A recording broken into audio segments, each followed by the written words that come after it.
I have to go through to teach the AI what I want actually done?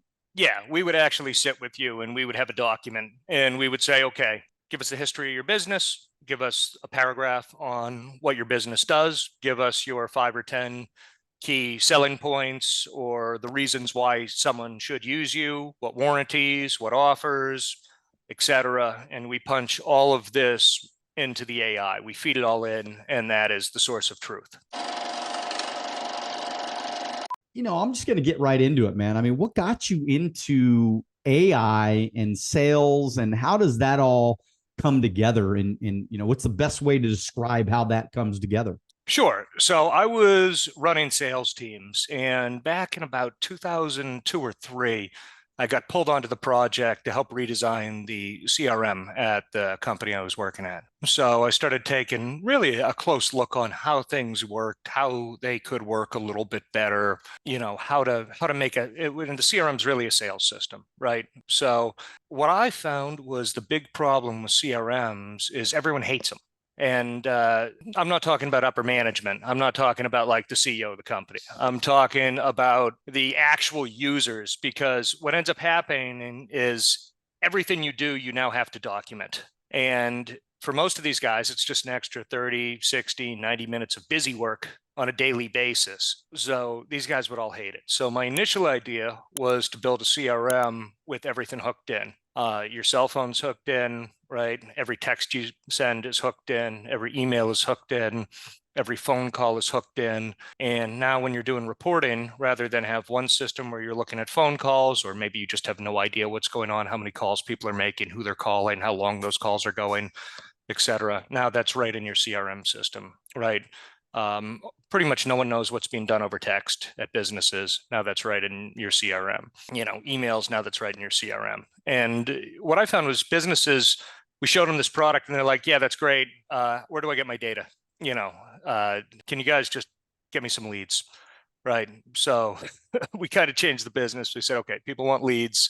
And we set this up to basically handle their leads, that we automate using AI all the lead gen. So we can automate out the emails, we can schedule everything, we can book appointments over SMS, and we're working on the AI for calls, which will actually be able to, basically take someone's information directly over the phone using the AI to, do an insurance claim, to sign someone up for insurance, to sign someone up for, an appointment for anything, right? A doctor's office, for a contractor to come to your house, for anything that you may need 5, 10, 15 questions asked, some qualifying questions. The AI will be able to do that, qualify the person, and either set an appointment So do you directly go or in? send them right to an agent.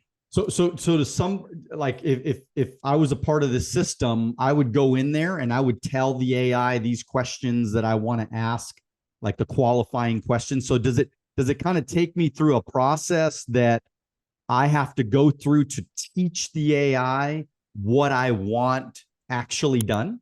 Yeah, we would actually sit with you and we would have a document and we would say, okay, give us the history of your business, give us a paragraph on what your business does, give us your 5 or 10 key selling points or the reasons why someone should use you, what warranties, what offers, etc. And we punch all of this into the AI. We feed it all in, and that is the source of truth.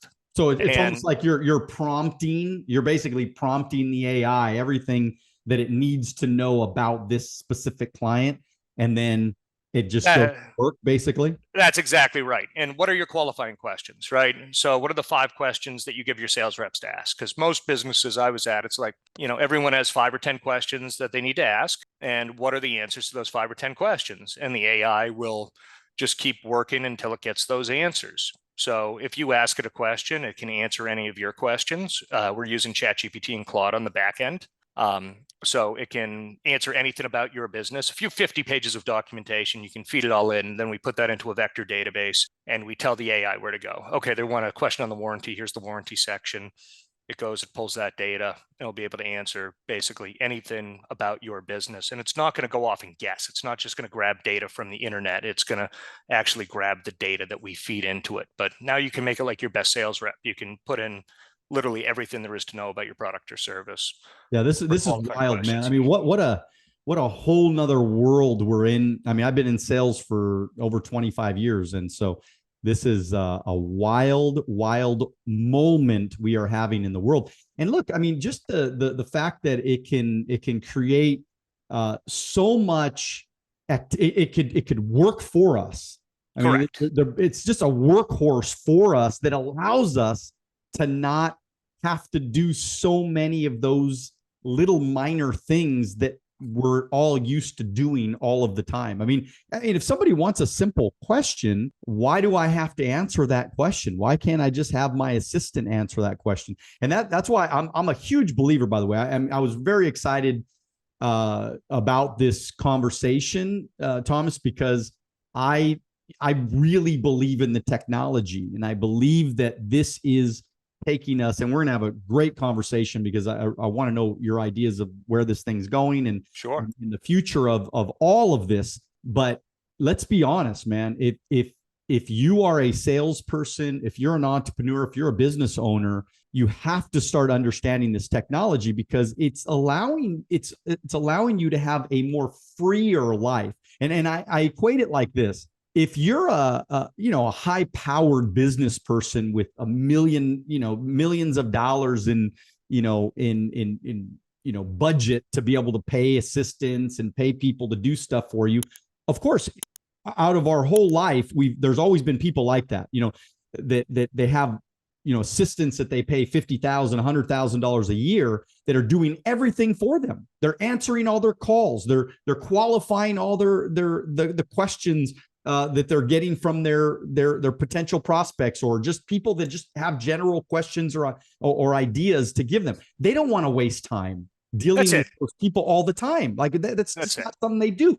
So they pay people to do that. So isn't it interesting though? And give me your take on this, because isn't it interesting that people look at ChatGPT or they look at AI or they look at all this stuff and they think it's cheating? No, it's crazy. If you're a high-powered sales rep, right? If you're at the top of your field, rather than take every phone call, rather than get every message, you can literally set up the AI to do the low value work for you, right? To do all of the work that is, grunt work, for lack of a better word, the initial qualification, and do it in a friendly, conversational way. So people always talk about, like, what if it offends someone, or what if it goes off the rails? They did this with doctors already. And they said, as far as the quality of the answers, the AI gave about the same quality answers as going to a specialist. But as far as the bedside manner, the AI was about 40 points better on a scale of 1 to 100, because it would take as much time as the patient wanted to answer questions. It would answer dumb questions. It would explain things. It would explain terms. It would say, hey, is there anything else you want to know? Can I give you any more information? And it blew the doctors away on what you would really think of as the human factor, because it wasn't like, I'm the specialist and I've been studying this for 40 years. Why don't you just shut up and do what I say? It will actually take the time to go through and do everything with them. If you like this video and you want to watch another one, click right here.